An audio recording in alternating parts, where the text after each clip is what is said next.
What's going on, y'all? My name is Saeed Jasmine. You're watching a new Pride with Sai.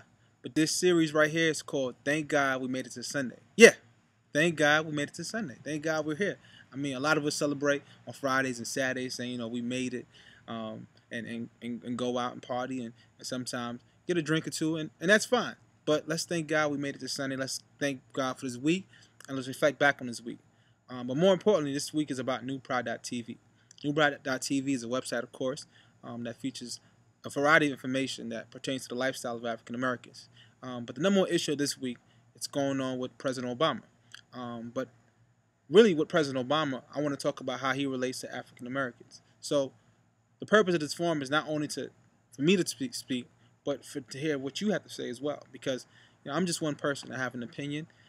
Because without you guys, there wouldn't be any me. So I want to hear your opinion. But I'm going to give my thoughts on what President Obama can actually do for African Americans.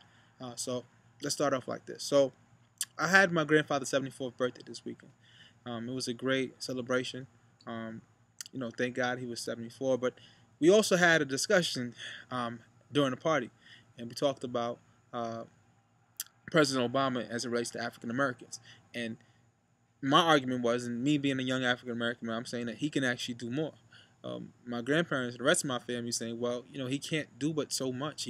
He's limited because he's black in the context of society where it won't allow him to show favoritism to one race. I'm like, well, how is he showing favoritism? He's just doing something for one group of people, and essentially, argument ensued. But I basically got a chance to hear their side and understand my side and where I come from.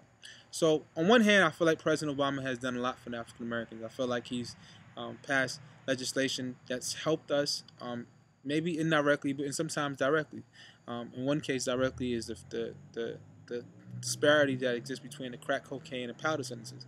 I'm not exactly sure what the bill is called, but essentially what he helped pass was something that's been plaguing our community for years. I mean, you can be selling cocaine and other person selling crack, and even though it's the same kind of drug, because it's in crack form, you get 5 more years than the guy selling cocaine.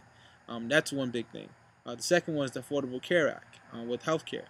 And that's debatable about the benefits of that, but the majority of African Americans will probably most likely benefit from the Affordable Care Act. And the last thing is the subprime mortgages, the reforms that he's put on that. A lot of us African Americans have lost their homes during the Depression, not the recession, during the Depression since 2007. So essentially, that's helped us too. But on the other hand, we still have the highest unemployment rate. We're still lagging behind in education. We still have a very high incarceration rate amongst African Americans in the prison system, along with also having a black attorney general. So there's certainly an irony that exists. On one hand, you have the first black president.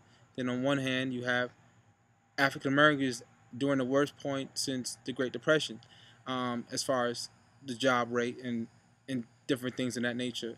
But so the argument is twofold. It's tough. I listen to a lot of people like Dr. Boyce Watkins, a lot of people out there who have their opinion on this matter, and and I respect it. But I want the people's opinions. I feel like a lot of us have been quiet in a sense. I know he's a black president, and I worked for him. You can go to my pictures and look me up and type my name in, and you see that I've supported him, and I still do to a certain degree. But I'm also going to hold him accountable. I'm also going to be very critical of what his policies are. But let me stop there. I really want your opinion. So once this is over, share it with your friends, criticize it, like it, tweet it, beat it, whatever you want to do. But more importantly, I want you to share it, give your opinion, and that's what I really want to hear. So after this is over, do what you have to do. But once again, thanks for watching the new Pride with Sai. But once again, and more importantly, let's thank God we made it to Sunday. So watch NewPride.tv, because remember, it's not knowledge that's power. It's the way you apply knowledge that's power. Peace. Take care.